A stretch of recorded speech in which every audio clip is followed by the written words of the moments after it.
Comentario. Dos por dos.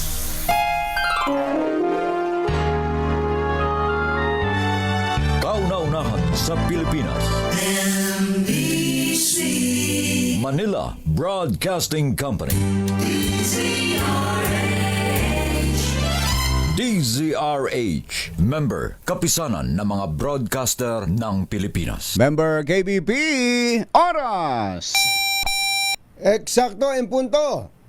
6:03. Humahataw, humahagupit, lumalatay na komentaryo sa Himpapawid. Dos por dos. Walang takot sa paghimay sa masalimuot na isyu ng bayan. Dos por dos. Humahataw na mga balita at impormasyon. Dos por dos. Ating damhin, ating lasapin ang hagupit na dos por dos.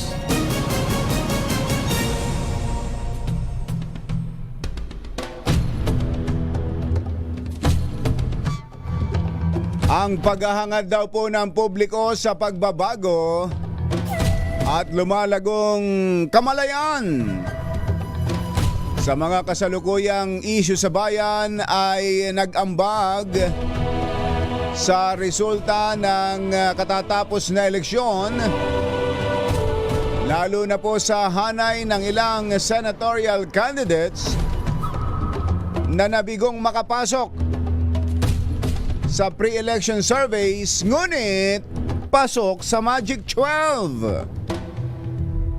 Ito Diba? ang naging opinyon ng mga opisyal ng Okta Research Group, Pulse Asia, Social Weather Stations at Strat-Based Consultancy Group sa resulta ng partial at unofficial result ng COMELEC sa senatorial race kung saan nakapasok sa Magic 12 sina Bam Aquino, Kiko Pangilinan, Sino pa? at Kong Rodante Bato Marcoleta sa kabila ng kanilang mahinang performance sa electoral surveys. So ito yung paliwanag nila, no? Ng mga survey group. Ayan, Ayon po sa mga eksperto, ang partisipasyon ng mga kabataan sa May 12 elections, ang pagtanggi nila sa political dynasties, ganon, pagsuporta at endorsement mula sa vote-rich areas, religious sector at LGU ay nakita rin bilang factor sa resulta ng halalan. Marami ang namangha sa resulta dahil kadalasan ang midterm elections ay pumapabor sa nakaupong presidente.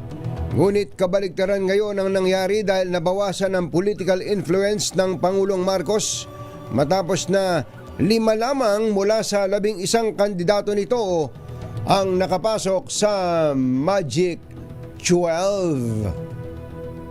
Isyu ng katotohanan.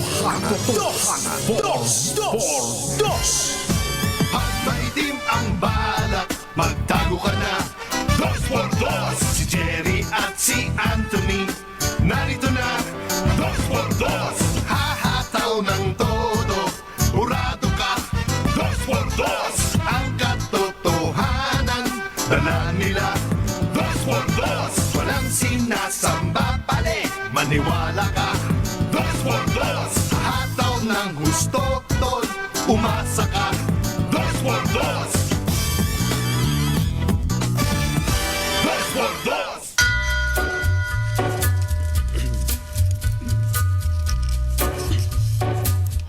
Hi. Maganda morning. Lamig. Lamig dito. Nakatutok sa akin. Magandang umaga, bayan! Bayan! Ito po si Jerry Baha. Ito po naman si Anthony Taberna.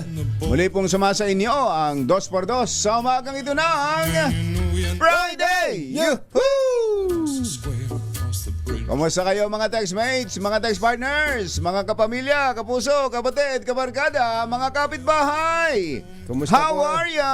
Kumusta po ang mga standby Panalo na ba? naging political analyst? Panalo ba mga manok? Manok natin?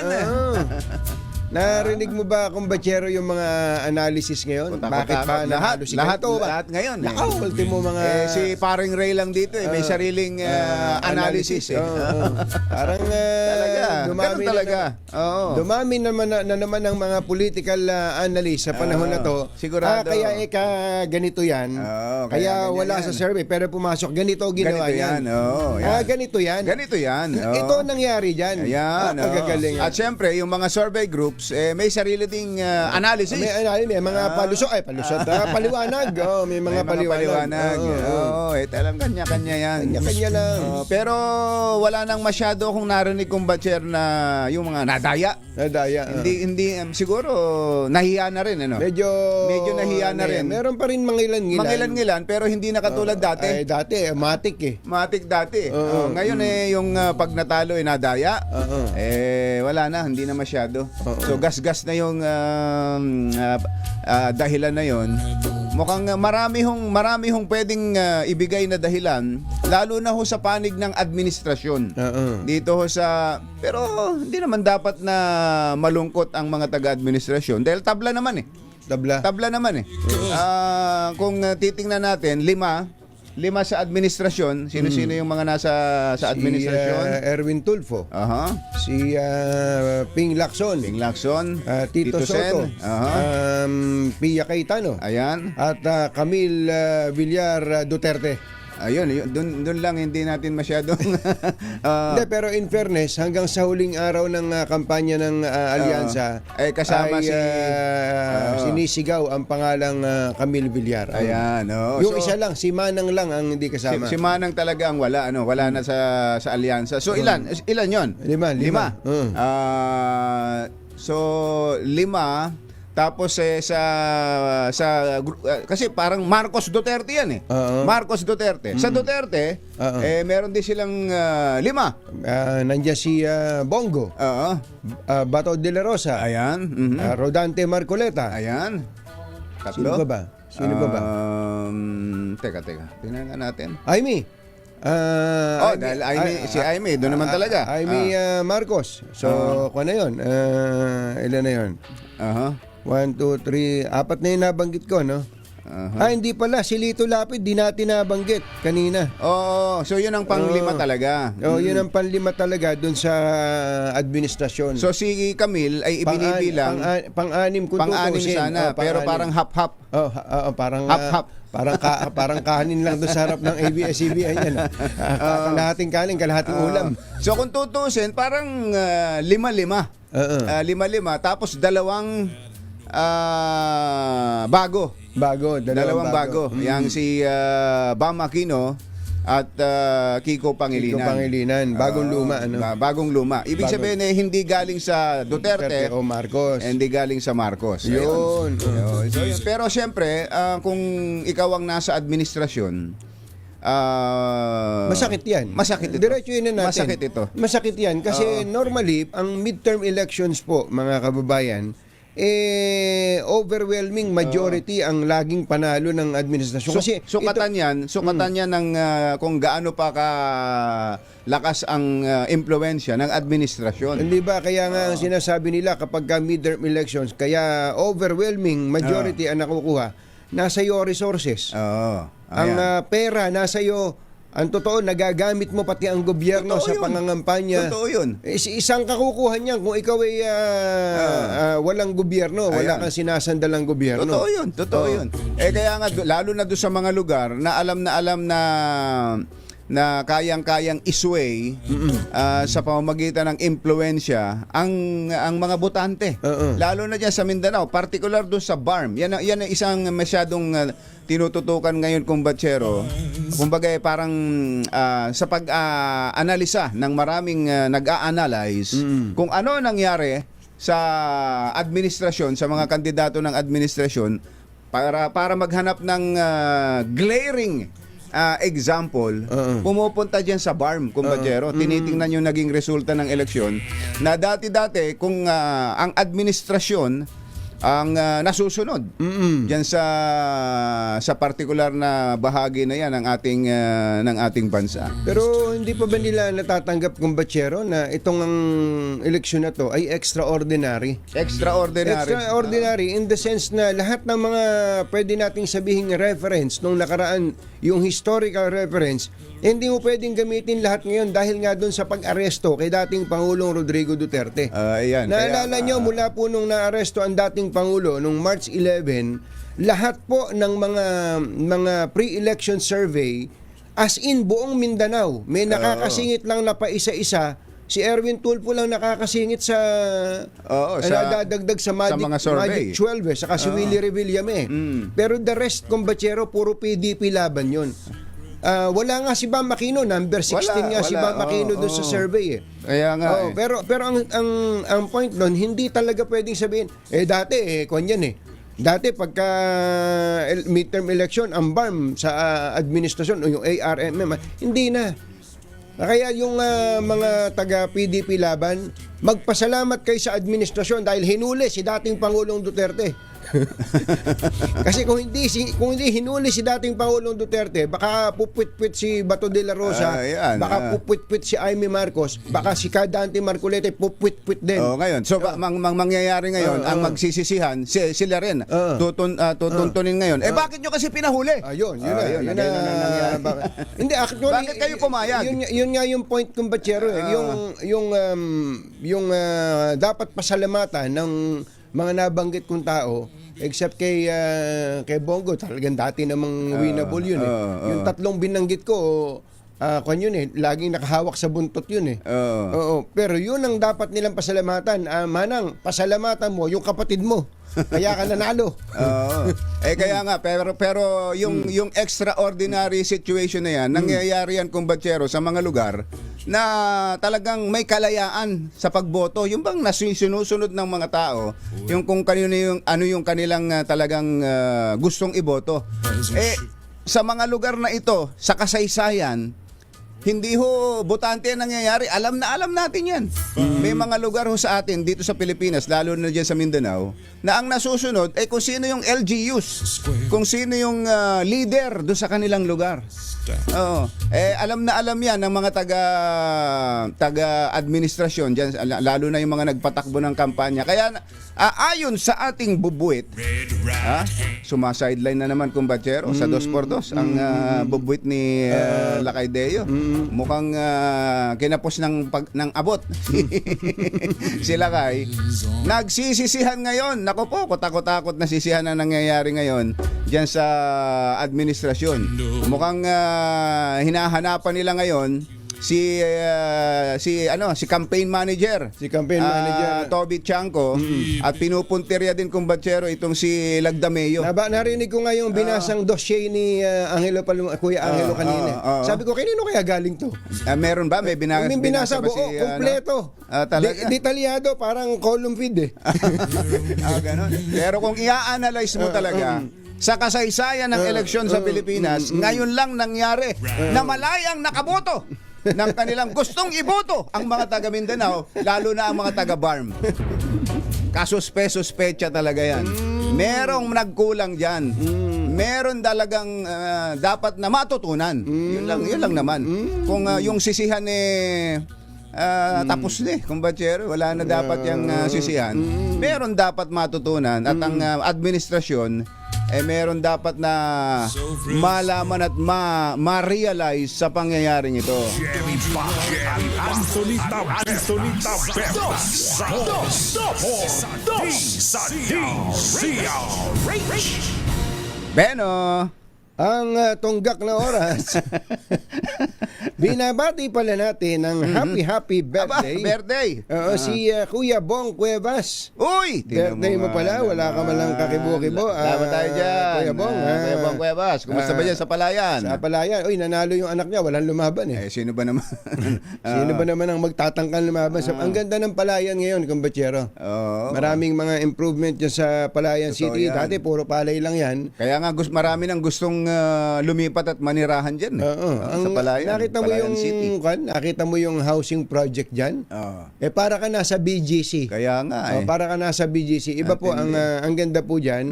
At binabati din natin si Kuya Ronald Talents, Engineer Ronald Talents ng happy birthday.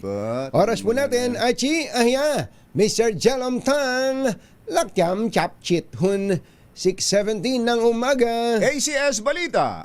Susunod na. Kaligtas, walang makakalampas. Saan mang sulok ng kapuluan, Luzon, Visayas hanggang Kamindalawan. Basta't may balita, ipagwagwagan ng sikat na tagapagbalita. ACS Balita. Kasama ang 2x2 Tandem Anthony Taberna at Jerry Baha. ACS Balita. Ang programang ito ay hatid sa inyo ng ACS Manufacturing Corporation, ISO certified, maker of world-class quality Pride detergent.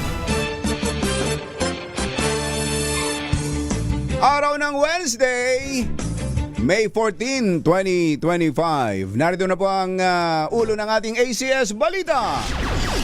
Singil sa kuryente ng Meralco, bababa ngayong buwan. Canvassing ng boto para sa senador at party list sinimula na ng COMELEC. Bam Aquino at Kiko Pangilinan binitbit ng Gen Z at Millennials sa Magic 12.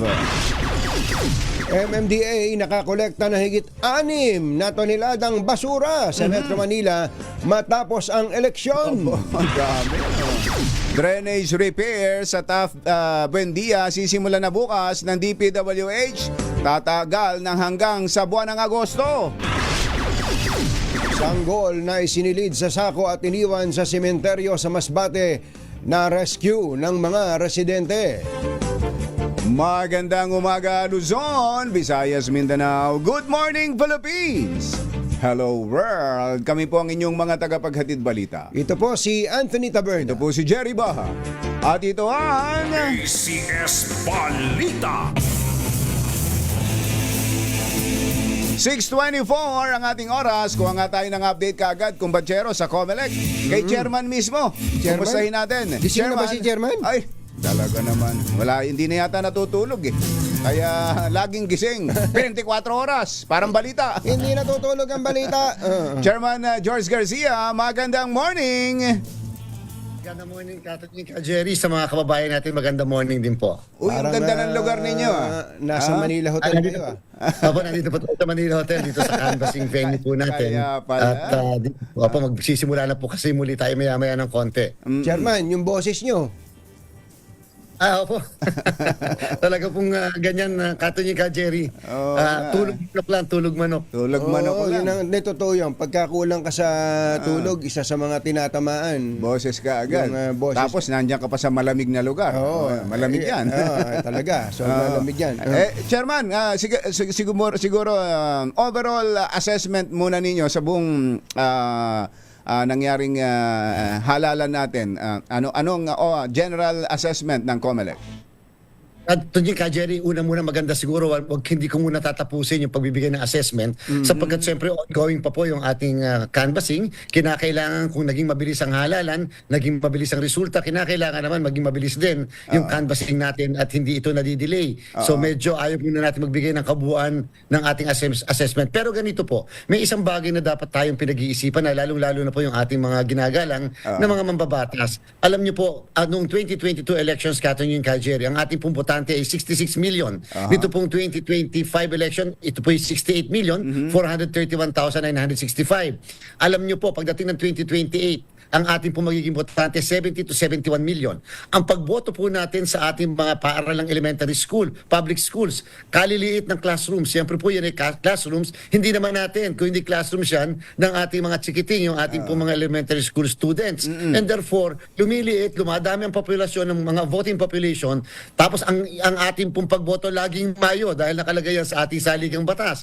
So anong ibig sabihin? Asahan nyo po yung lagi pang napakahabang pila, Yun napakainit, napaka-unfair na kondisyon ng ating pong mga botante. And therefore, sa ating pong palagay, kinakailangan pag-isipan na ng ating mga mambabatas, payagan na magkaroon tayo ng pagboto sa mga pribadong malalaking lugar o gusali. Katulad po nung ginagawa namin sa mall voting. Tama. Kahit ba naman abutin ka na isang oras na nakapila o nakaupo, malamig. Sa malamig na Walang lugar. vote buying, walang totoo.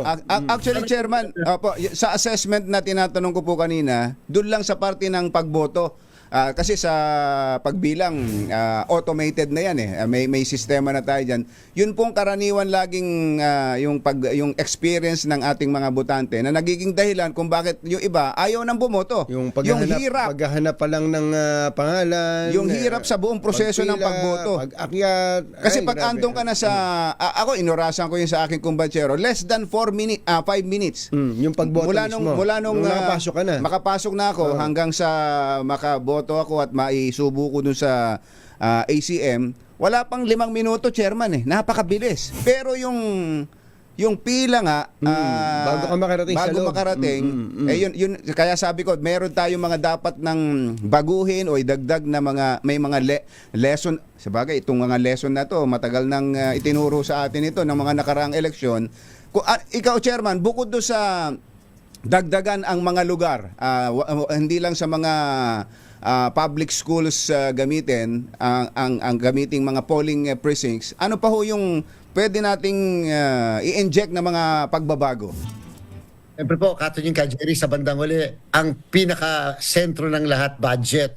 Kung tayo po lang inabigyan ng ating po hinihingi na budget, sapagkat, remember po, ang laki ng bawat presinto, umaabot ng halos 800 ang registered voters sa bawat presinto. Kinakailangan po namin itong i-cluster o pagsamasamahin dahil Ayun. ito lang po nabigay sa aming budget dahil and therefore, ito lang ang bilang ng mga makina na ating po magagamit. Pero kung tayo po'y pinayagan, kahit po tig-400 bawat isang presinto lang, basta ba merong budget na pangrenta man lang ng makina, and therefore dadami po ang presinto natin. So yan po sana ang mapag-isipan. Yun po yung ini-insist namin lagi sa ating pong executive at legislative na kailangan ganitong klaseng budget upang ang bilang ng mga botante sa bawat presinto ay mapakonti and therefore hindi rin hahaba ng ganon ang ating bawat Pila. presinto. 400 Chairman per precinct ang ideal.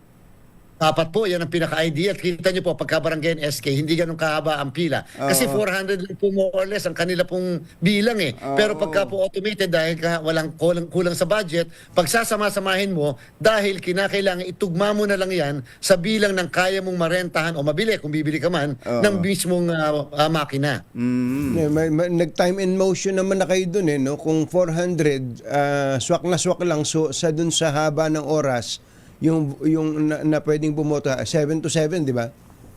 Tama po, ito nga po ang pinakamahaba sa kasaysayan natin na pagboto. 5 to 7 pa nga 5 po, to 7. Katunying Jerry. Yes, Dahil sa meron seniors. tayong 2 hours para sa nakatatanda at may kapansanan. Alam niyo po, sa 3 oras na yon, halos mahigit, o 2 oras na yon, halos mahigit 3 milyon na mga nakatatanda at may kapansanan ang nakinabang po niyan. So ibig sabihin, successful po yung early voting natin. Bagamat na 2 oras lang po yun, talaga pong pinilahan at pinuntahan ng mga nakatatanda at may kapansanan. Sabi nga po, Dami. parang sa inyo dyan sa Nueva Ecija, sabi nga po nung isang nakatatanda, 77 years old, less than 5 minutes siyang nakaboto, sabi niya makakapagpakain ako ng aso sa aking bukid dahil kaya ako pumunta ng napakaaga. Yung pong 3 million pala na yon, katakot-takot ang nakaboto. 3 million sa 15, tama ba? Seniors? Yun ba ang kwenta ninyo? Opo, sa senior citizens sa PWD, doon po sa 5 to 7 na yon, mahigit pong 3.3 million 3.3 ang nakaboto nakaboto. natin. Isipin niyo po kung sila hindi natin binigyan ng 5 to 7 at inihalo natin sila doon sa 7 o'clock to 7 in the evening, ay di mas lalo po ang grabe ang haba lahat ng pila ng mga kababayan natin. Saka malamang puno ang ospital nun. Kasi sa init nung pagtuntong ng alas 8, para ka ng sinisilaban eh. Na-tsempo pa sa Yung init. nakakapagtaka naman doon talaga, Katunying Jerry, sa bagay, talaga namang summer. Pero kakaiba po talaga Iba yung ang init. init at yung mismong, Nung yung election mismong humidity doon sa loob ng presinto, iba. Talaga namang wagas na wagas talaga. Halos yung tulo na ng pawis mo.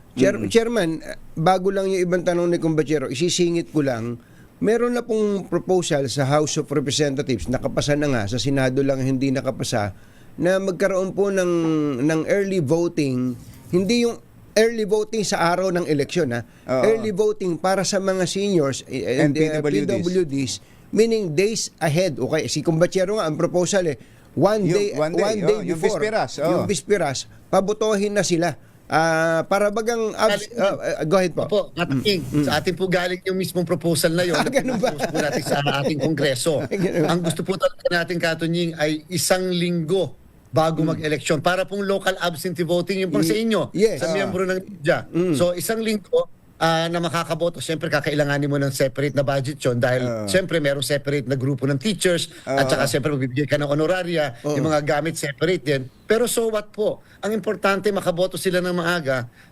Lalong-lalo na madami po tayong mga kababayan na aakayin mo, kinakailangan merong assistor. Dapat talaga 1 linggo. Kung yung nga pong AFP, PNP, miyembro ng media, yung mga nasa pamahalaan, pinapaboto natin na mas maaga 1 linggo bago mag-eleksyon.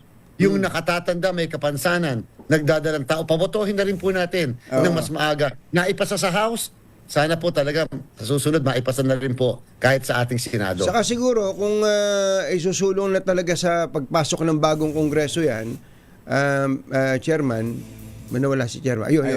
Chairman, baka uubra na isama na rin, payagan na rin silang makaboto ng mga local Ayun nga. candidates. Kasi kaya ayaw nila. Ayaw namin yan kasi hindi ka makaboto ng mayor namin.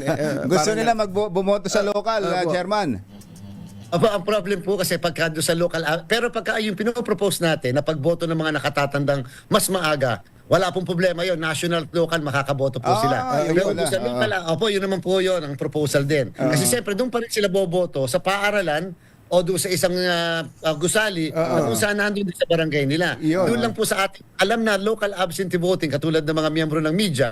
Kung halimbawa si Jerry ay taga Nueva Ecija, pero dito sa boboto sa NCR namin na regional office, syempre po, yung records niya kasi nasa Nueva Ecija. Kaya po kinakailangan wala po yung local absentee voting pang national position lang dahil hindi po madadala yung balota niya. Papunta naman doon sa local yan. Medyo madami-dami po yung kung sakasakaling i-distribute natin yung mga balota na mag-a-avail ang local absentee voting. Pero again, kapag mas maaga ang nakatatanda at may kapansanan, national at local, pwede po silang makaboto. Saka mukhang walang mga nagrereklamo na dinaya sila. Mukhang tanggap na nila yung kagalingan ng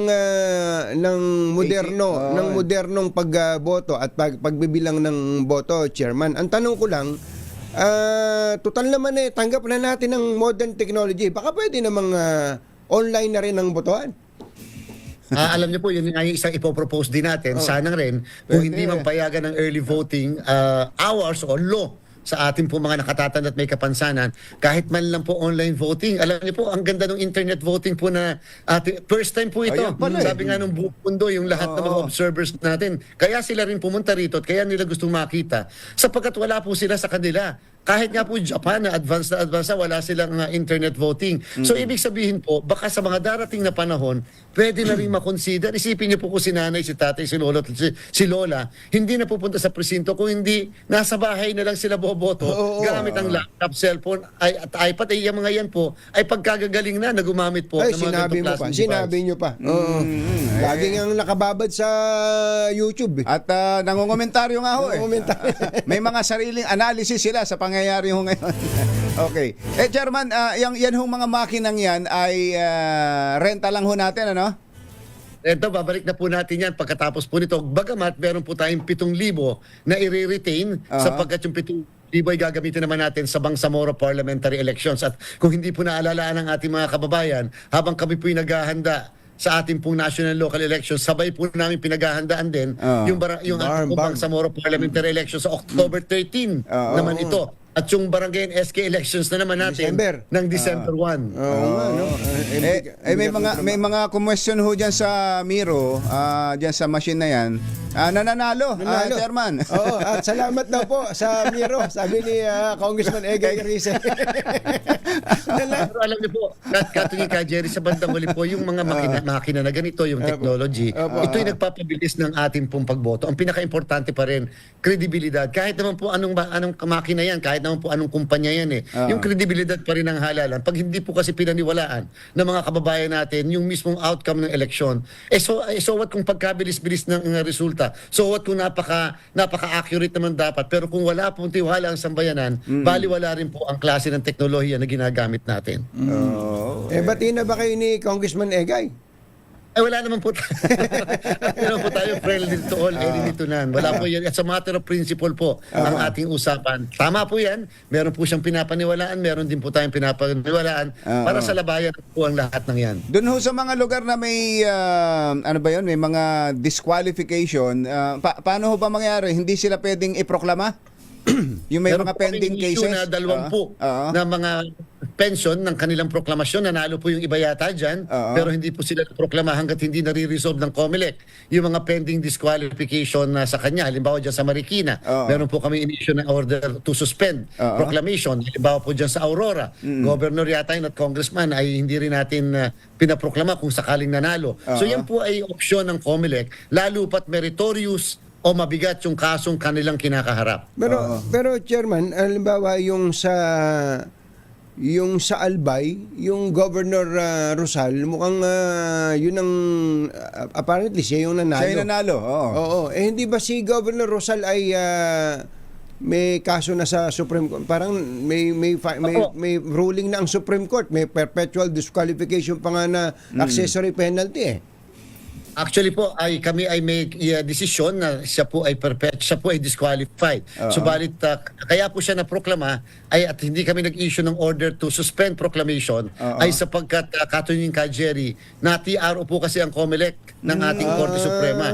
Kaya po siya nakatakbo na iboto at naihalal and therefore naiproklama at hindi po namin pinigilan yun dahil pagka po pinigilan namin ay baka po lumabas na ito ay hindi pagtalima sa TRO ng Korte Suprema. May tanong po ako doon, isa na lang po. Halimbawa lang at nawala yung TRO, ito yung hypothetical. Halimbawa, i-lift ng Supreme Court yung TRO, naproklama na, meaning, itutuloy yung pagpapatupad ng kanyang disqualification at saka yung perpetual disqualification from holding public office.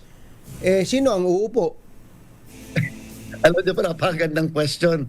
Katunying niya. Pero hindi ko po muna sasagutin. Kasi po alam niyo kung bakit. Baka kasi doon sa desisyon ng Korte Suprema, may ilagay kung sino paupo. Ako po, alam ko mo ulit sa magiging sagot dyan. Pero po baka po kasi may ilagay and therefore ayaw natin pangunahan yung magiging desisyon ng Korte Suprema kung sakasakali. In the meantime, siya po inahalal na proklama and therefore makakaupo po siya doon sa posisyon na kanya pong tinakbuhan. Ayun.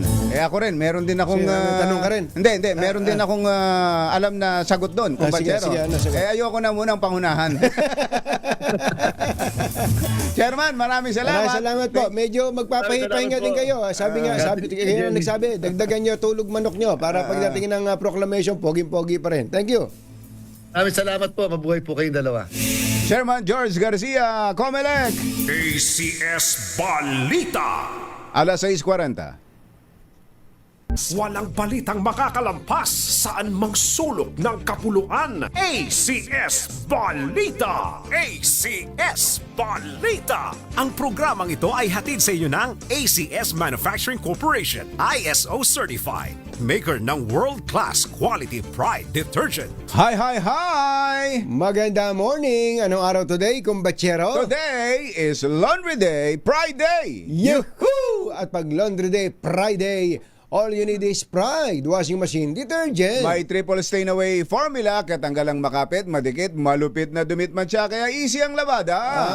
Kaya pala mula noon hanggang ngayon, all you need is Pride. All you need is Pride. ACS. Kasama ang 2x2 Tandem Anthony Taberna at Jerry Baha. ACS Balita. Magpapatupad ang Meralco ng bawas singil sa kuryente sa mga franchise area nito ngayong buwan. Ayon sa Meralco, aabot sa 75 centavos kada kilowatt hour ang matatapyas bunga ng pagbaba ng generation, transmission at iba pang charges dahil nabawasan ang presyo sa wholesale electricity spot market at ang singil ng mga independent power producers. Hindi pwede yan. Ang daming dahilan, ang daming ang daming naging dahilan ng pagbaba. Pero bakit 75 centavos lang? Dapat mas malaki yan. 75 pesos dapat per kilowatt hour. Katumbas ito ng 1.50 raw po na bawas singil sa mga household na kumukonsumo ng 200 kilowatt hour kada buwan. 150 pesos. Ayos na rin yan. Pwede na. Pwede na. Kasi naman madagdagan. Alas 6:48 na umaga, Engineer Tony Nanggel, 12 minutes before 7, higit 6 na tonelada o katumbas na 6,000 kilo ng basura ang nakolekta ng MMDA sa NCR nitong nakalipas na eleksyon. Ayon sa MMDA, 288 sako ng basura ang kanilang nakuha Dami. mula sa 17 lungsod at bayan sa Metro Manila. Pinakamarami ang basurang nahakot ng MMDA sa Malabon na umabot ng 1,2 tonelada. Mayor Ginny, ang dami palang basura dyan. Oy, congratulations kay, Mayor Ginny. Aha. Sunod sa Maynila na may halos 1 tonelada. Aha. Baka hindi na naghahakot na naman yun. Saan lugar? Maynila. Maynila. Aha. Pangatlo sa Parañaque na may 720 kilos ng basura, Aha. kung saan nanalo si Congressman Brian Yamsuan. Aba, tinamo nga naman. Tinalo yung nagsasanla. Aba. tindi. Ano kaya isinanla ni Congressman Brian? Baka yung Huwag yung kaluluwa mo, ha? Titulo ng lupa lang, pwede. Huwag yung kaluluwa. Ang tindi ng tinalo niya. Congratulations. Medyo mabigat din to si Tambunting, ha? Ito, siyempre. Oo. Sabi ni Congressman Brian Yamsu, mabigat din ako.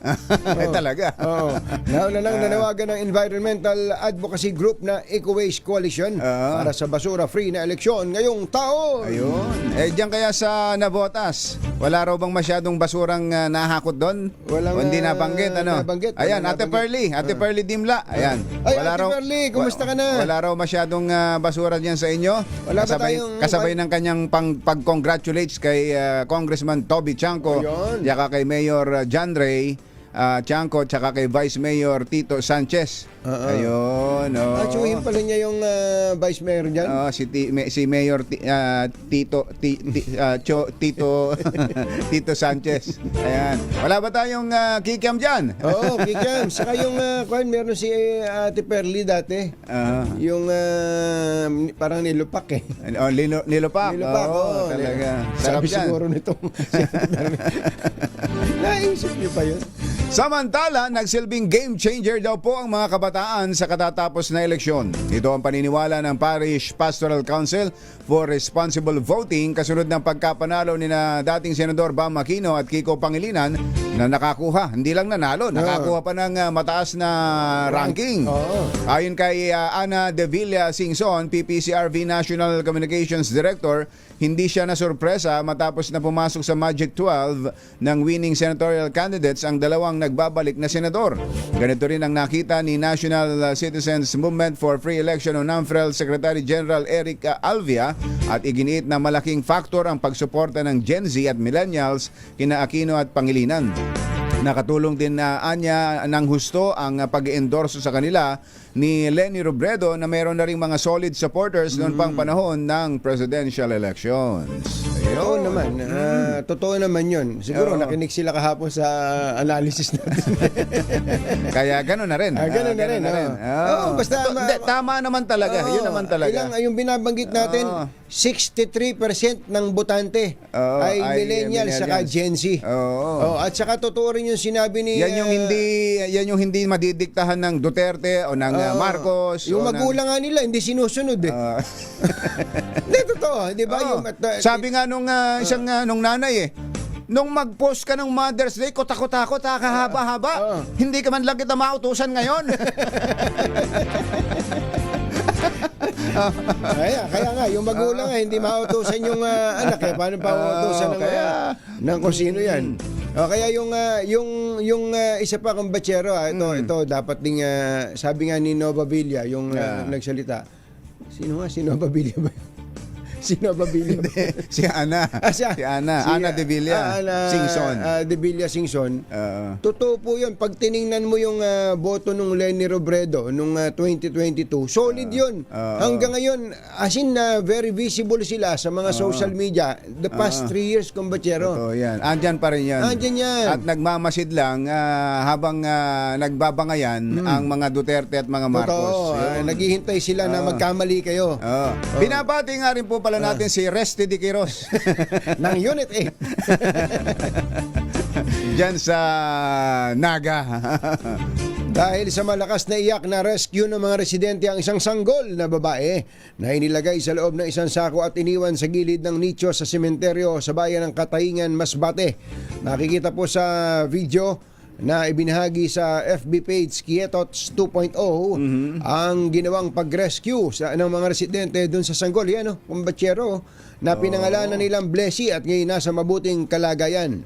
Ayon kay Eden Lalaguna ng Municipal Social Welfare and Development Office, Kataingan LGU, natukoy na ng pulisya ang mga magulang ng sanggol sa barangay Bagong Bayan. Sinabi ni Lalaguna na may hidden story sa sanggol. Willing naman daw yung mister na akuin ng responsibilidad sa bata. Ngunit, yung nanay na dumaranas ngayon ng depresyon ang desididong wag nang makita ang anak. Ay, meron palang drainage at road repairs na gagawin. Sisimulan bukas dyan sa Taft Avenue, Buendia. Itong kanto ng Taft Avenue at Buendia. Traffic yan Oo, naku, mas traffic pa ngayon yan. Parte ho ito ng Pasay. Ito'y para maiwasan ng pagbaha at mayayos ang daloy ng traffic sa naturang lugar. Oo nga, nung nakaraang bumaha, malalim dyan, kumbatsero. Dyan ko pinalangoy yung isang sasakyan ko. Dyan ko pinatawid Target ho itong matapos. Naalala ko na. Diba? Papunta dito. August 2025. Naku, matagal-tagal pala. So simula 15, simula bukas hanggang Agosto. Payo po ng DPWH sa mga motorista, dumaan muna pansamantala sa alternate routes habang isinasagawa ang konstruksyon o ang repair. Ang inisyatibang ito ay bahagi daw po ng Build Better More infrastructure program ng Marcos Administration na layong mapabuti ang road safety and transport connectivity sa Metro Manila. Yung mga mahilig sa murang bigas dyan. Meron ba? Meron? Tuloy-tuloy daw po ang pagbebenta ng bigas ng NFA 20 kilos rice sa NCR at saka sa Cebu. Nagatid sa kabuuan ng ating ACS Balita. Ito po si Anthony Taberna. Ito po si Jerry Baha. Kasama ang 2x2 Tandem Anthony Taberna at Jerry Baha. ACS Balita. Balitang makatotohanan, balitang maaasahan. ACS Balita. Ang programang ito ay hatid sa inyo ng ACS Manufacturing Corporation, ISO certified, maker ng world-class quality pride detergent. Anthony Taberna, Jerry Baha. 2x2. 2x2. Let's Marvin Gaye and get it on. You got the Marami Ano ba ang inyong sari-sariling analysis?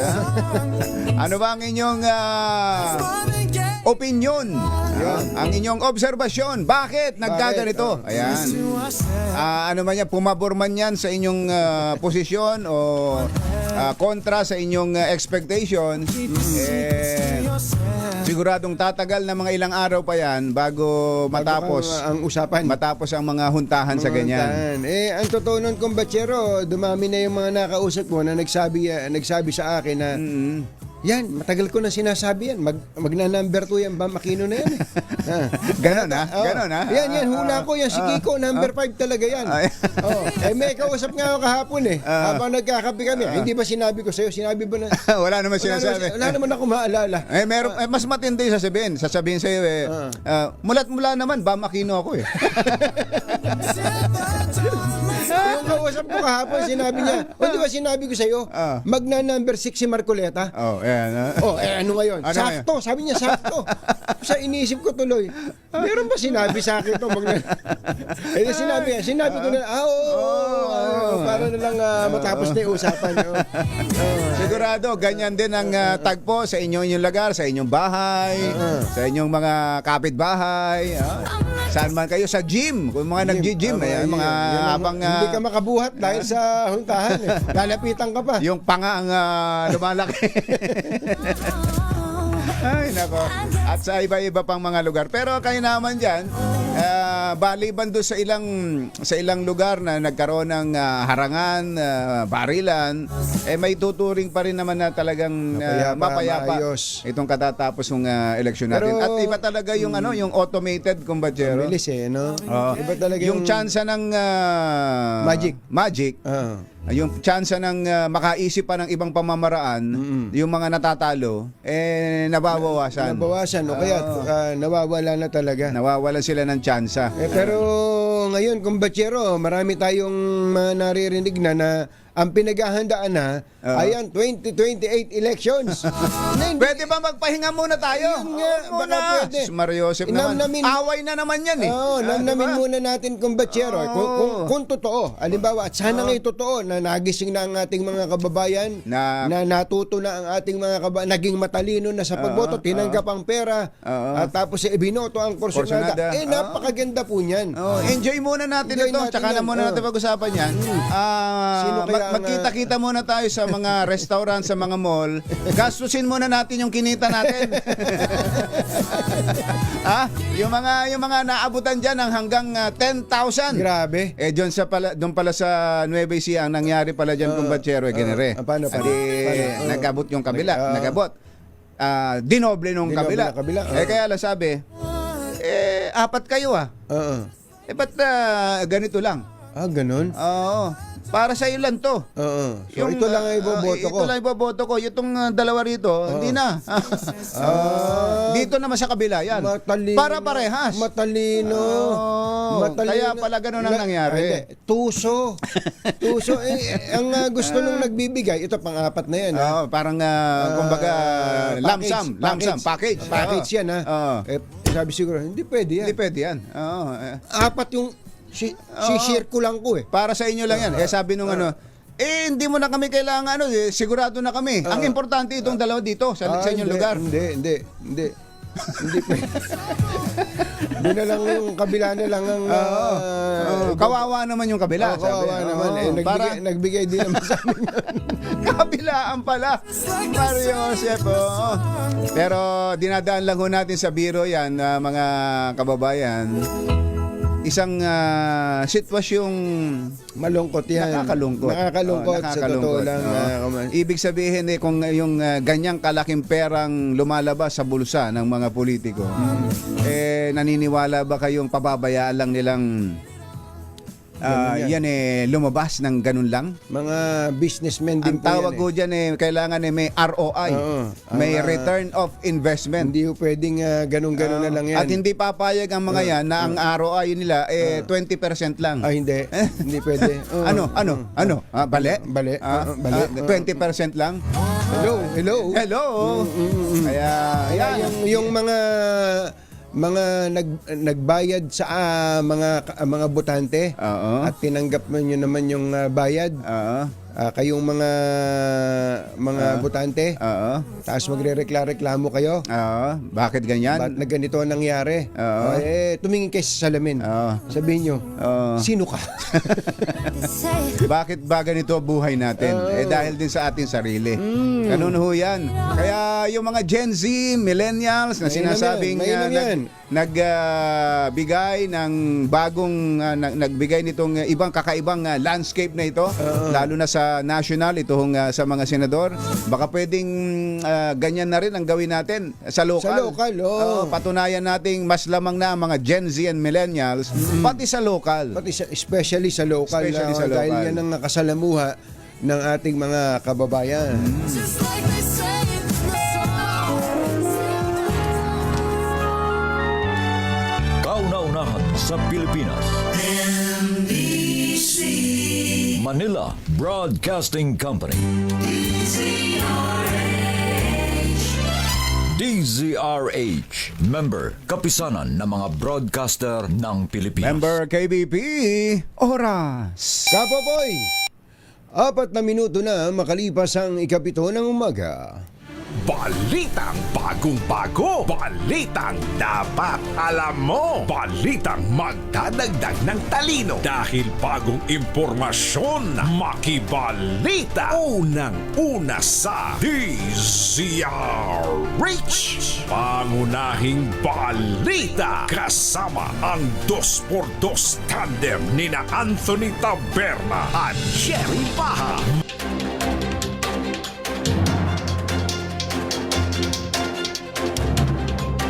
Araw ng Miyerkules, 14 ng Mayo 2025. Narito na po ang ulo ng ating mga pangunahing balita.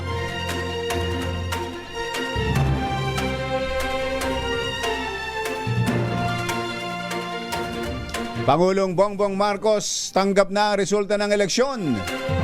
Nagpasalamat sa mga lumahok na nawagan ng pagkakaisa. Proklamasyon sa mga nanalong senador itinakda ngayong weekend. Dagdag bawas sa bilangan, itinanggi. Landslide sa panalo ni dating Pangulong Duterte. Pagpapakita ng pagtutol sa ICC arrest. PNP mananatiling nasa full alert status kahit tapos na ang eleksyon. Proklamasyon ng 19 na nanalong kandidato sinuspindi ng COMELEC. Bureau of Immigration binalaan ng publiko sa love scam. Magandang umaga Luzon, Visayas, Mindanao. Good morning Philippines. Hello world. Kami po ang inyong mga tagapaghatid balita. Ito po si Anthony Taberna. Ito po si Jerry Baha. At ito ang Pangunahing balita. alas 7 sa isang ating oras sa detalye ng ating mga balita. Tanggap na ni Pangulong Bongbong Marcos ang resulta ng katatapos na eleksyon at tiwala ito sa mga pinili ng taong bayan na lider na marunong makinig at umaksyon. Sa mensahe sa kanyang Facebook page, nagpaabot ng pasasalamat ang Pangulo sa lahat ng mga Pilipinong bumoto sa katatapos na desisyon 2025. Ayon sa Pangulo, ang pagboto ay selebrasyon ng patuloy na sigaw ng publiko para aksyonan ang mga totoong hamon na kinakaharap ng mga Pilipino. Nagpasalamat din ang Pangulo sa mga sumuporta sa kanyang senatorial slate at iginit na bagamat hindi lahat ay nakalusot, magpapatuloy ang kanilang misyon at paglilingkod sa bayan. Target ng COMELEC na iproklama ang mga nanalong senador sa Sabado, Mayo 17 o Linggo, Mayo 18. Sinabi ni COMELEC Chairman George Garcia, ito na ang pinakamaagang petsa na itinakda ng poll body para sa proklamasyon. Kumpiyansa si Garcia na madali nang makumpleto ng COMELEC ang 100% canvas, lalo't sa huling tala kahapon ay 98.99% ng local election results ang naitransmit na. Una rito ay nag-reconvene ang COMELEC bilang National Board of Canvassers para simula ng official canvassing ng mga boto para sa pagkasenador at party list groups. Tiniyak ni COMELEC Chairman George Garcia na walang nangyaring manipulasyon ng boto o systems glitch ngayong 2025 midterm elections. Ito'y matapos magbago ang bilang ng boto ng mga senatorial candidates sa server na pinagkukunan ng impormasyon ng media. Paliwanag ni Garcia, ang COMELEC, PPCRV, NAMFREL at media ay parehas lamang ng datos na nakukuha mula sa primary server na nasa Makati. Nagkaiba nga lang anya sa kung gaano katagal o kabilis na nakararating sa program at system ang nasabing datos. Paglilinaw pa ni Garcia, hindi nagsusuma total ng bilang ng boto ang COMELEC.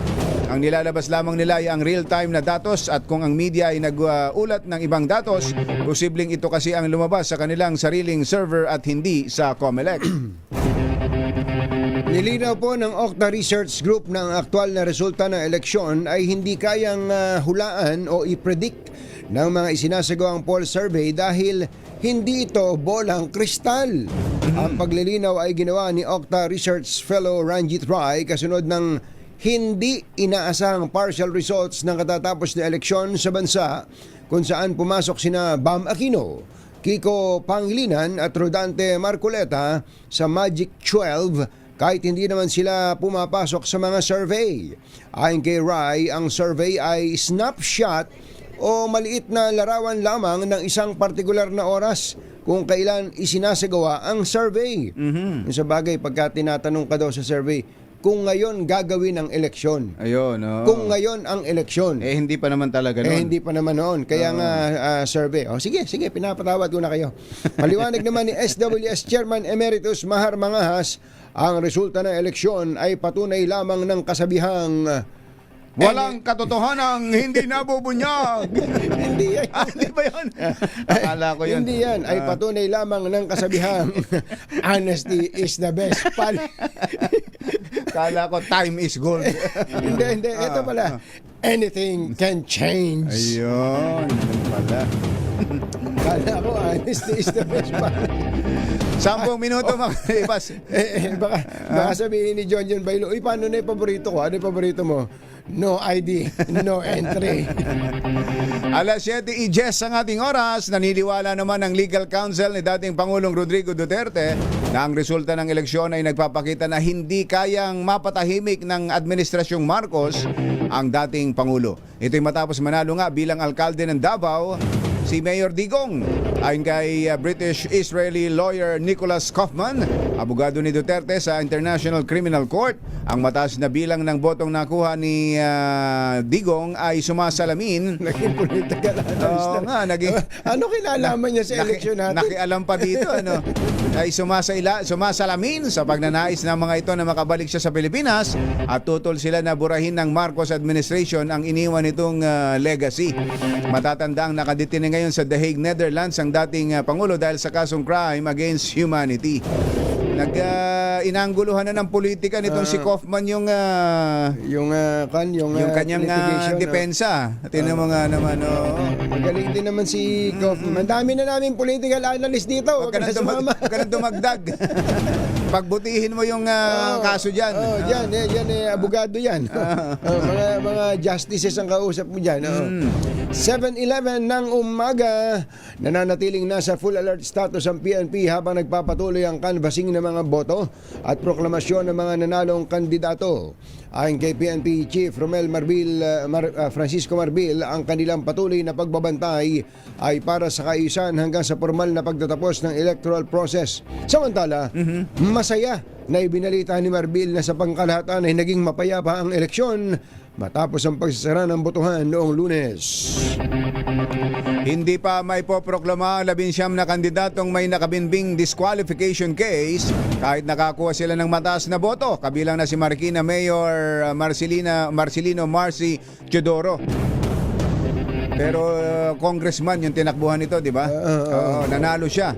Natalo niya sa resulta ng boto si dating Senador Coco Pimentel.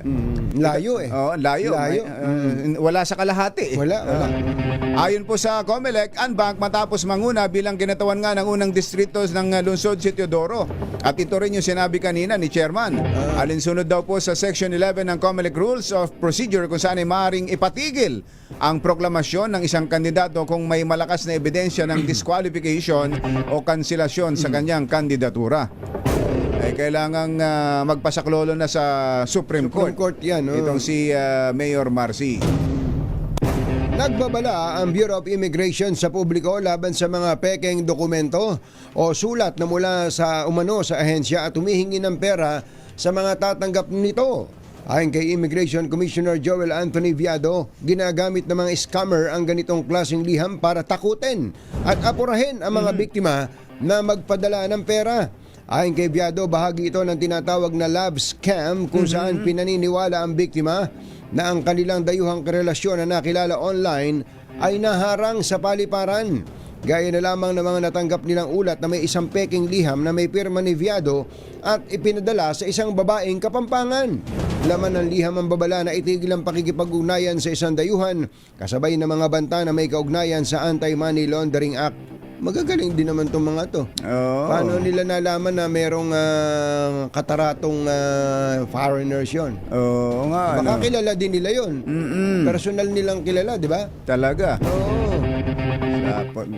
Samot-sari Speaking of immigration, kumbachero, nag-aaway pala yung immigration commissioner at saka yung mga deputy niya, yung isang deputy niya tungkol sa e-gates, yung pagbili ng e-gates. Yung ano kung laking pondo diyan? Ang laki niyan. Billion 'yan. Bilyon, kumbatsero. Oo. Dahil sa kailangan naman talaga ng e-gate eh. Oo, yung mga unang nailagay hindi na nadagdagan eh. Hindi na Diba? nadagdagan. Tapos, sablay pa. Oo, Tuwing dadaan ako doon hindi ako nakakalusot eh. ang bira no. Bakit Gusto ko nang gibain yun eh.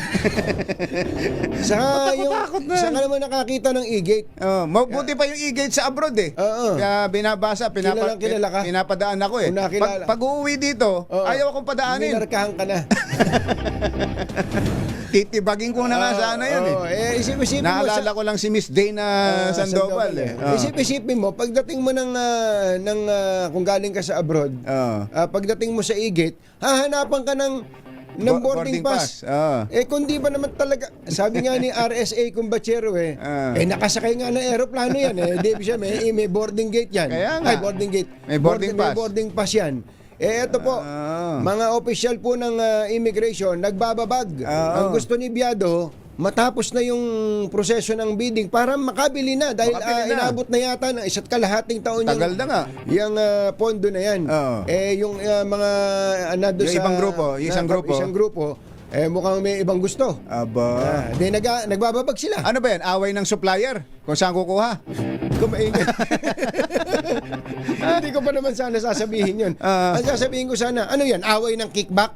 Hindi kasi doon na nga isipin yun. mo kung 2 billion yan, kumbatsero. Uy, laki Sample pala. lang sample. Hindi, 1.9 billion yata yung project na to. Almost 2 billion Mahigit na nga. 100 e-gates ang bibilin. Magkano mga kalakaran ngayon na kumbatsero? Yung binanggit ko kaninang 20%. Payat yun. Payat yun. 20%. Grabe. Sabi, 20% na lang. Yung pinakapayat na ha? Pinakapayat. 400 million na pala ang pinag-uusapan dyan. Mario Josep. Siguro, nabusit na yung NNIC, si RSA. Alam mo, ginawa ni RSA, Kumbatsero? Sumulat kay Pangulong Bongbong Marcos. Dahil ayaw niyang magkahaba-haba ang pila ng immigration. Sumulat kay Pangulong Bongbong Marcos, si RSA, at sinabi na, Mr. President, ako na bibili at no cost to the government. Bibiling ko na lang at i-donate ko na lang sa gobyerno. Ayun. Kaya ngayon yung dalawang nag-aaway. Wala sila. Ano ang mangyayari sa inyo? Paano ngayon yan? Ang problema ngayon yan, saan dadalhin yung budget doon? Nako! Malaking problema. Baka lalong sinuwerte yung mga yon. Yan ang sinasabi natin mga kaibigan. Ayan, bantayan natin yan. Bantayan. Justice Secretary Boying Rimulya. At saka si Budget Secretary Mina Pangandaman. Pakibantay-bantayan nyo itong 2 billion pala yan. 2 billion na yan. At may magbabayad na yan. Antindi ni RSA, i-donate na lang yung e-gates. Nabusit, kumbatsero. Sa tagal kasi, nainip na. Nainip dahil sa yan ang solusyon para sa maputol yung mahabang pila ng immigration. Ayun, ayos na. Talaga. Ninong! Tama. Sabi ni Larry Manalastas na taga-immigration dyan at mukhang tuwan-tuwa rin. Ayan. Sa naging aksyon ni RSA. Alam mo, sa gobyerno kasi nga naman, kumbatsero, si RSA din ang nagsabi nito. Sa gobyerno kasi, it takes 6 months, sabi niya, para lang doon sa proseso ng bidding. Hindi pa bibilin yun yung proseso pa lang ng bidding. Proseso pa lang. Pero sabi niya, ako naman, 6 minutes lang. Pagdidesisyonan ko kung anong brand ang bibiling ko. Yun, talaga. Ganun lang ang ganun sa private, sabi niya ganun. Ganun nga. Kaya ngayon, nagdesisyon na siya. Away sila ng away sa pagbili. Ang tagal-tagal na. Ako na. Sabi ni RSA. Itabi mo, ako na. Thank you po, Thank boss. Ninong, RSA. Salamat po sa inyo. Susunod! Dito po. Sino itong magaling na actress? Uy, makakapasok na rin sa wakas si Morley. Sino itong magaling na actress na naiinip na raw? Aba. Nainip na raw. At dahil sa hindi pa siya inaalok ng kasal ng kanyang politician boyfriend. Opo. Ganon? Kulang ka siguro sa parinig. Parinig ka. Parinig ka. Uy, ano yung nabalitaan ko? Si Vince Co daw, Vincent Co ng Pure Gold. Oo. Ang jowa pala ngayon, si Bea Alonso. Bea. Oo. Hindi ba sinabi sa'yo? Ala ko kung sino yung message niya. Siya nga. Siya pala yun. Nagkasakit nga nung nakaraan siya. Pinasundo ng helicopter. Ang grabe. Oo. Ang galing naman, helicopter na rin pala. Yan. Di ba pang Meron mga- siyang pure heart. may pure heart. Meron siyang pure heart. Sa pagbabalik ng Pangunahing balita. 7:19. This 2025 at open to sa lahat ng mga mahilig pumitik, 16 years old and above. Ayan, hanggang 16 years old and above. Ayon po kay Chairman Al Tenco, layo ng photo contest ngayong taon na ipakita ang mahalagang papel ng mga proyektong pang-infrastruktura gaya ng mga highways, tulay, seaports, airports at iba pa sa pagunlad ng ekonomiya. Iyon, maaari pong magsumite ng photo entry sa ilalim ng 3 kategorya, ang Ayan. conventional, mobile at drone. 8 grand winners ang pipiliin ng PAGCOR sa bawat kategorya. Ayan, kaya kung ang mga cellphone ninyo pinakinabangan ninyo nitong katatapos na eleksyon, abay tuloy-tuloy nyo pa. Sumali kayo rito sa PAGCOR Photo Contest hanggang July 31 ang pagtanggap ng entries. mga nangunguna at mga bagong balita sa DZRH. Pangunahing balita. Nasaan ba ang init dikit sa Tag-Init Sa Tag-Init. promo? Asan ka ba? RL6 Sherwin Alfaro. Go, go, go! Yes, Katunying ka, Jerry, ang inidikit sa Tag-Init Sticker na Cash promo ay nandito ngayon sa napakaganda at napakaliwanag sa bayan ng Lemery sa Batangas. Ito Aba, yan, may kalayo nang narating mo, ano? Lemery, ano? Oo, Lemery, kadalasan na ito isang transport hub. Capital dito nga sa puso ng Batangas dahil dito sakay ng bus. Ano bang terminal? ano bang pagkain ng nabibili diyan? Pinagmamalaki ng Lemery. Jollibee? Meron dito, tao. May Macdo? tao dito sa harap ko eh. Malaki yata sa tao. Oo. Tsaka meron din inihaw na manok yan, no? Inihaw na manok. Yun, no? Siyempre yung Ang bihira. Loming Batangas, di ba? Lomi, tama. Oh, O yung ang lomi kasi marami. Sherwin, yung Loming Batangas pala, hindi pala basta-basta kinakain na parang kanyan, parang pangkaraniwang sopas. May mga kanyan, yung sausawan. May sausawan. Condiments. Yung sibuyas. sibuyas, tapos toyo, kalamansi, sili. Opo. Maraming sibuyas. Gutom tuloy ako. Sige nga, sampulan mo nga. Sample, Magdala ka nga ng sample. sample dito. Tapos Kung talagang nandito masarap. pang, ng lome. Oo, yung paghigop mo. Tignan ko kung malapot pa yung lome pagdating dyan mamaya. Dahil yun ang sekreto. Kailangan malapot na malapot. Malapot, Pagdating ano? dyan, kung saan mo dadalhin. Tignan natin ganyan kung eh. makapagwi tayo ng malapot at mainit pang lome mula din sa Lemery. Pero sa mga nais magpatigil natin sa sticker, tumakbo natin sa may Centro Mall sa tapat lamang ng GLTV Company Lemery Terminal at magpatigil natin sa sticker para manalo ng instant pa premium. At syempre, meron din sa ng 1,000 pesos kapag kayo nakasawakin namin mamayang hapon sa inyong pagbibigay ng cellphone number sa ating backseal ng DZRH sticker. So ano pang kanina nyo, magpatigil na ng DZRH sticker at manalo ng iba't iba pa premium mula sa DZRH para sa inidikit sa Tag-Init. RS number 6, Sherwin Battle para DZRH, una sa Pilipinas, una sa Pilipino. Thank you, Sherwin. Isa sa pinakasusubaybayan ngayon kong batsero. Diyan sa Quezon City, tapos nang wala namang lumaban kay Mayor Joy. May Pero lumabang mga kwan, mga para lang masabing, para papawisan ba? Tapos na sa pagka-mayor tsaka vice mayor. Ang tinitingnan diyan yung sa yung labanan sa pagka-kongresista sa 4th District.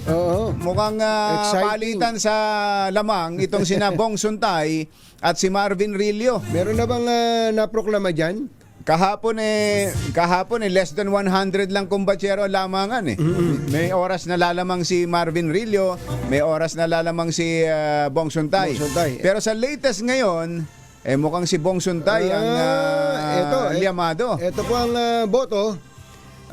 Suntay Bong 88,982. 88,982. Rillo Marvin, ito yung incumbent. Oo. 88,654. Nako, nasa 300. 300 lang ang lamang. Kumbatsero. Oo, nako. Ang tindi nito, Ilang percent na to? 100% As of na yata. 6:24 AM yan. 100% na yata yung Quezon City. Ay nako. So nadali si Congressman Marvin Rillo. 97.89%. Oo. 97.89. Abay, baka pwede pa. Baka pwede pa. Nasa 300 lang eh. Ang diferensya eh. Hindi pa ba nagpoproklama dyan? May mga proclamation ng Ayun na, nangyari. hindi, naproklama na. Tanong natin kay Val Gonzales. Si Val Gonzales yung nandyan eh. Sige nga. Alamin natin ang sitwasyon sa QC. Ay kaya lang, iba pala itong report dyan ni Val. Meron palang aksidente. May aksidente. May mga sugatan. Nako. Diyan sa aksidente sa Quezon Avenue Tunnel. Andun si RH6, RH5 Val Gonzales. Come in, Val! Walang audio si Val. Walang audio. Pakibigyan nyo ng audio si Val. Ayan. Wala. Yung audio. ayusin Walang audio. natin. Sayang. Babalikan natin si Val Gonzales dyan sa Aksidente. Quezon Avenue Tunnel sa aksidente. May mga sugatan. Puntahan muna natin si Roel Saldico dyan sa Catanduanes. Aba, meron daw Giant Slayer. may Giant Slayer dyan sa Catanduanes. RH18, Roel Saldico. Come in, Roel!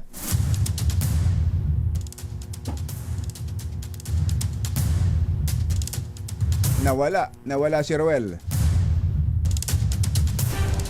Mga nangunguna at mga bagong balita sa DZRH. Pangunahing balita. Babalikan natin ang ating mga RH reporter. Samantala, 4 na hinihinalang bomba ang nadiskubre malapit sa Church of God International sa Quiapo, Maynila. Pasado alas 7 ng umaga kahapon na matagpuan ng isang maintenance worker ng DPWH ang 4 na umano'y suspicious objects na nakabalot ng tape.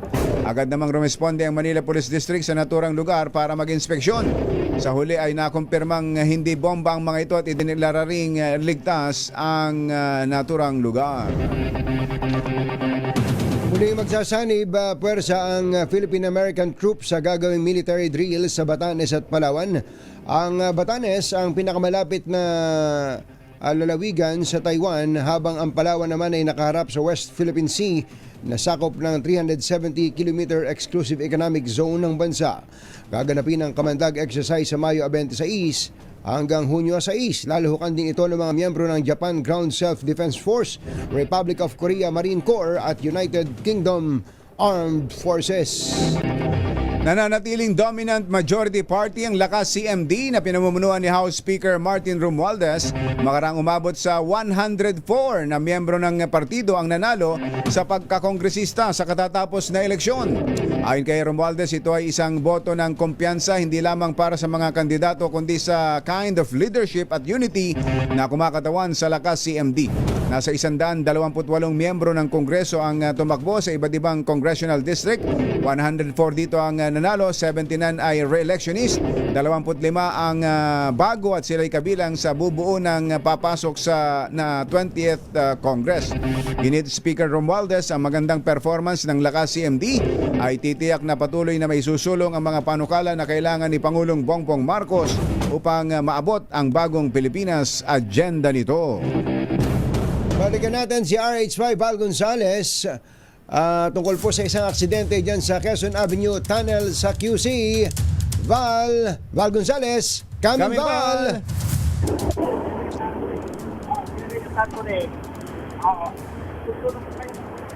Mahina ang audio. Traffic. Ayan. Bad. Go ahead. Nagdudulot na ngayon ng napakatinding traffic dito sa Quezon Avenue. Itong nangyaring aksidente. Na-sandwich itong isang UB Express na ito at nandun pa yung isang UB Express na nasa kanyang unahan. At ang demanda rito ay isang bus. Nako. Sa initial na investigasyon ng Quezon City Police District, aabot sa 6 yung nasugatan mga pasahero dito sa aksidente ito sa ilalim ng tunnel galing ng lungsod ng Maynila papasok ng Quezon City o dito sa may bahagi ng Quezon Memorial Circles dito sa tunnel mismo ng Quezon Avenue dito sa Quezon City. Ang binabanggit nitong ilan doon sa mga driver nagtatalo raw itong dalawang UB Express dito sa lugar kaya't sila ay tumigil. Biglang dumating itong humaharurot na Nako bus. po, inang. Biglang dumating itong humaharurot na bus. Yun ang naging dahilan. Binangga nito itong dalawang UB Express na ito. Kaya wasak na wasak. Saan Hanggang lugar dito yan? Sa may pinakaunahan, hanggang sa likod nitong UB Express na ito. Dahil sa bumangga naman itong UB Express na ito, doon sa isa pang UB Express na nasa kanyang unahan. O turod din yung pinakaunahang bahagi nitong isang unit ng bus na ito na patungo ng SM Fairview. Patungo ng Fairview at galing patungo ng Fairview galing dyan sa lungsod ng Maynila. So yan yung sitwasyon. Dumating na yun itong road emergency group. Riker upang sa ganon ay matanggal itong mga sasakyan na ito na nagtutulot na ng napakatinding traffic dito sa eastbound ng Commonwealth Avenue dito sa Quezon City. Ako si Val Gonzales, DCRH, una sa Pilipinas, una sa Pilipino. Thank you, Val. So, 6 ang sugatan dyan. Ako, Mario Joseph. Nakita nyo ba yung UV Express na na-sandwich? Ayan o. Paano kung may nakaupo doon sa likuran na yun? Yun ang problema dahil dyan, nagsasakay din dyan kumbatsero. Pinupuno yan eh. Saka talagang kapag ka may nagmamaneho, kumbatsero, focus dapat. Focus. Ayun, nagtatalo daw yung dalawang driver ng UV. Nako. Tapos yung bus driver naman, ano kaya ginagawa? Ba't niya natumbok? Pwede naman siyang magpreno. Malayo pa. Ay, aksidente talaga, no? Samantala, balikan natin yung dyan sa Catanduanes dahil isang first timer daw ang nakatalo sa isang pamilyang matagal na dyan. Matagal lang may-ari ng Catanduanes. RH18, Roel Saldico. Come in, Roel!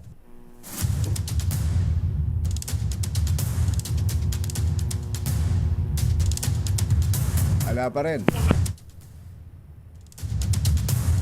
Roel?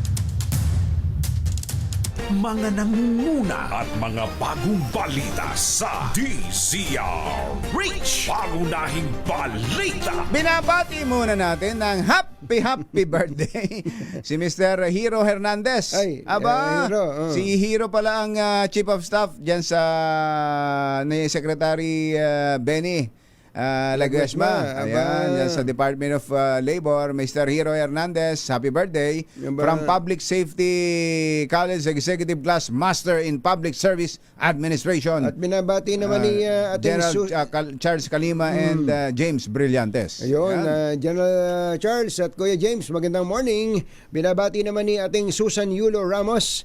Ating Susan, nanalo pala, first timer din to, kumbatsero. At naging number 1 councilor pa sa Hinigaran, Negros Occidental. Itong si Tope. Si Tope, si Tope. Yulo. Ayan, si Paul Christopher Yulo, congratulations. Pagbutihan mo, bata. Mga nangunguna at mga bagong balita sa DZRH. Pangunahing balita. 7:39. This time check is brought to you. Samantala, puntahan na natin mismo ang Catanduanes dahil may tumalo sa pamilya Kuwa. Isang neophyte.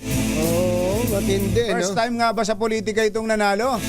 Ang nanalo daw ay si Governor-elect Patrick Azanza. Saan siya? Oh. First time sa politika. First time sa politika? Oh. Aba. Governor, Kausapin natin. Magandang umaga po, Governor. Si Katunying po at saka si Ka Jerry. Magandang umaga rin po, Katunying, Ka Jerry. Congratulations po sa inyo. Salamat po. Aba, teka, bago kayo nanalo, tama ba? First time sa politika kayo? Yes po, ito po ang unang sabak natin sa politika. Nandito po akong presidente ng Catanduanes State University. Oh. Antindi rin. Paano nangyari yun? Paano nangyari? Sige Alam niyo, nga, ho. pinakamahirap sa Tibagin, yung matagal na sa politika. Tapos ang papasok pa ay neophyte. Neophyte, first time sa politika. Yun nga po, 19 years na sila sa politika at hawak nila, kumbaga may monopolyo na ng negosyo dito at dinastiya ng pamilya for 19 years. At atin itong nakita bilang presidente ng Catanduanes State University, nakita nila yung track record na ginawa nating pagbabago sa loob ng universidad kung saan nagkaroon ng 10 international ranking ang university. In-implement natin yung no corruption policy, naka-FB live yung mga biddings na ginawa ko dito, yung savings ng university dahil walang korupsyon na ibili ng mga buses para sa mga estudyante, na may aircon, may toilet, may refrigerator sa loob, may video, may wifi, at yung iba pang savings nakapag gawa kami ng ang kauna-unahang state university sa buong Pilipinas na may sariling solar farm. Ito po yung Catanduanes State University. In other words, nakita ito sa tao po. Yun po ang na-showcase ninyo, na ipakita nyo na pwedeng gawin sa pamamagitan ng maayos na pamamalakad. Yun ang pinaka-campaign platform ninyo. Yes po, at taon-taon po ang buong sweldo ko, iniipon ko at ibinibili ko ng ham para sa lahat ng empleyado. May ham kami. Pare-pareho ang kinakain namin sa Pasko, sa Noche Buena. At yung Noche Buena na yon ay sinishare ko sa mga janitor, mga security guards, maging mga tindero-tindera sa palengke, sa buong isla, nakakarating pa. At taon-taon ito habang presidente ako ng Catanduanes State University, nagkakandak ako ng mga medical missions sa iba-ibang munisipyo. At ito siguro ang nakita ng mga tao po. At ang maganda po dito, Katunying, Ka Jerry, yung wala akong guns, gold, at fake news na gamit ng mga traditional politicians. Very innovative po yung campaign ko. Wala pa akong machinery, wala akong pera para sa vote buying. Wala po akong Social media ang ginamit ninyo, Gov. Social media. Yes po, nag-rely ako sa social media at pinupost ko directly kung ano yung mga experiences ko sa pag-ikot sa probinsya, kung ano talaga yung kahirapan na nakikita ko habang nag-iikot doon at nakikita ito ng mga tao. At ang kagandahan po, ang mga tao na ang nag-volunteer sa akin, wala pong mga sweldo itong mga volunteers ko na tumama sa tawag naming Padagos na Batanes Movement. Magkano po ang ginastos ninyo sa buong proseso na to, yung mula sa kampanya hanggang ngayon po? Hindi po umabot ng 1 milyon, siguro mga Tingnan mo nga naman. Yan po. Hindi, alam nyo, dapat maipropagate natin yung ganyang klase ng kampanya. Walang 1 milyon, samantalang may mga probinsya, bilyon ang ginagastos sa vote buying pa lang. Pambihira. Opo, mismo ang talagang gusto na ng pagbabago. At ang ginawa ko po, meron talaga akong plataforma, may master plan ako, may blueprint ng development program para sa Catanduanes. At ginawan ko ito ng parang comics. At yun po ang ipinapimigay ko kada bahay na pinupuntahan ko po. Wala po akong magarbo na election team or campaign team. Ako lang po at may 3 o 4 akong kasama ng mga kaalyado ko, taga-house to house po kami. And then nag-FB live ako para sa mga kampanya. Dikit ho pala ang laban ninyo ni Boste Kua. Mahigit 100 lang ang naging labang ninyo. Parang binibilang ko. Ilan ba? 362 nung magtapos. 362 yung Nung magtapos 362. 362. Oo. Wala ho bang vote buying na nangyayari diyan sa inyong lalawigan? Well, para sa gobernador, kumakalat dito yung sa mga kalaban, tigpa 500 pesos po ang pamigay nila. At tayo naman walang ganun. Dahil una, anti-vote buying talaga ako at pinanindigan natin ito at ang mga tao naman sumama sa kausa na ito. Hindi, kung po yan, maganda po yung nangyari sa inyo dyan. Ang susunod na tanong po natin, dahil independent kayo, paano yan? Yung vice governor, yung mga bukal, paano po yun? Hindi ba kayo mahihirapang gawin kung ano gusto nyong gawin sa probinsya? Meron naman po tayong mga kaalyado na dalawang PBM na nanalo rin. At yung iba naman, bagamat nasa kabila sila na kumandidato, mga personal naman nating kaibigan na sa tingin ko, after elections, mga may prinsipyo naman maninindigan para sa pagbabago. Congratulations sa inyo. Binabati kayo ni Professor Gabby Lopez at ng Development Academy of the Philippines. Congratulations po, Gov. Salamat po. Mabuhay po kayo, Governor, at good luck po sa inyo. Si Governor-elect Patrick Asanza Catanduanes. Mga nangunguna at mga bagong balita sa DZRH. Pangunahing balita. Ay! Nangyayari pala talaga yan hanggang ngayon, kumbachero. So, talagang... May pag-asa. May pag-asa. May pag-asa. Merong ganyang pangyayari. Maganda nga sana kung batsero makarinig tayo ng mas maraming ganito. Yung bang ang tinatalo, yung gumagastos ng malaki. Yung kung sino yung mas malaki ang binibigay, yun ang hindi ibinoboto. Yun ang hindi binoboto. Dahil ang paniniwala niya, babawiin din yan kapag pag nanalo yan. Mas malaki pa. Diba? Ay, nako.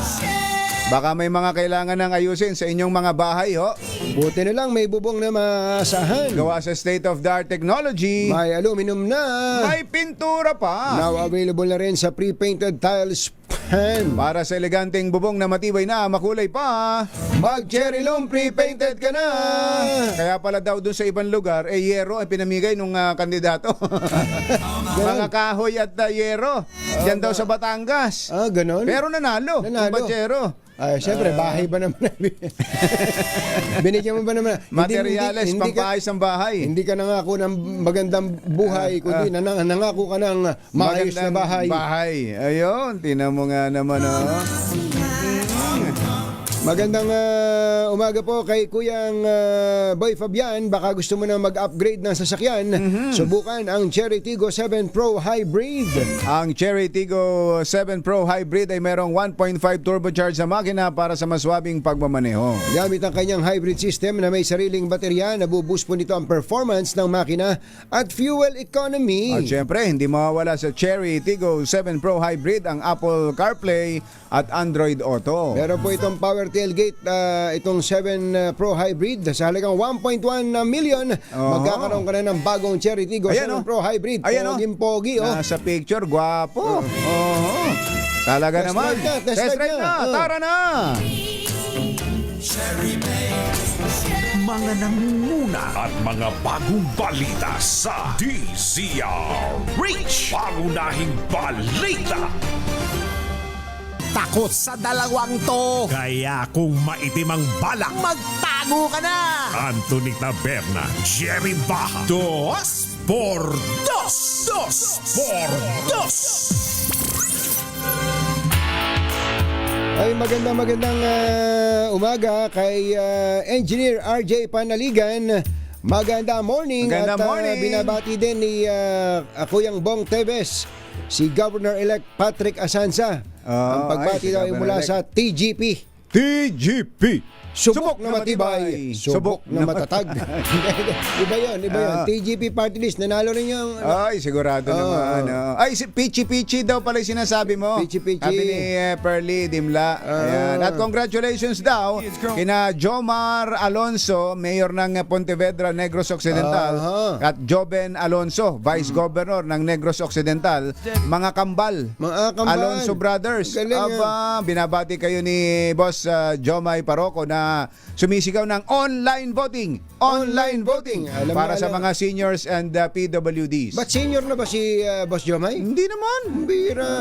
Kuya Jomay, ikaw naman huwag ka na sumali-sali sa mga pangmatatanda. Pangmatanda lang yun.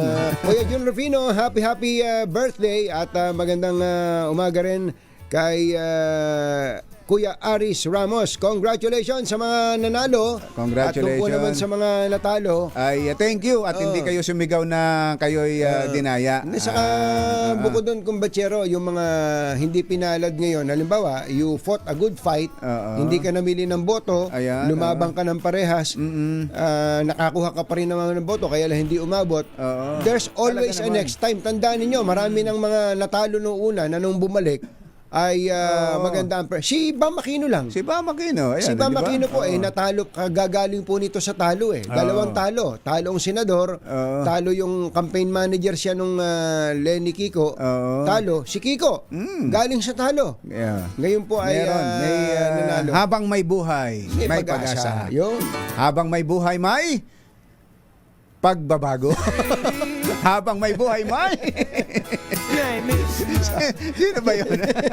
Kaselo Lagmay. Ayun. Tama, anong online? Payag ka sa online voting para sa mga seniors? Pero dapat talaga magkaroon na ng maayos. Yung bang paulit-ulit na pangyayaring nahihirapan ng mga botante. Dapat relax. Relax. At nang nakakaboto ng maayos. Bye! Happy weekend! Woo! Damdaming bayan! Susunod na! Let it roll. Let the Bible bell come and save my soul. Hold on to 16.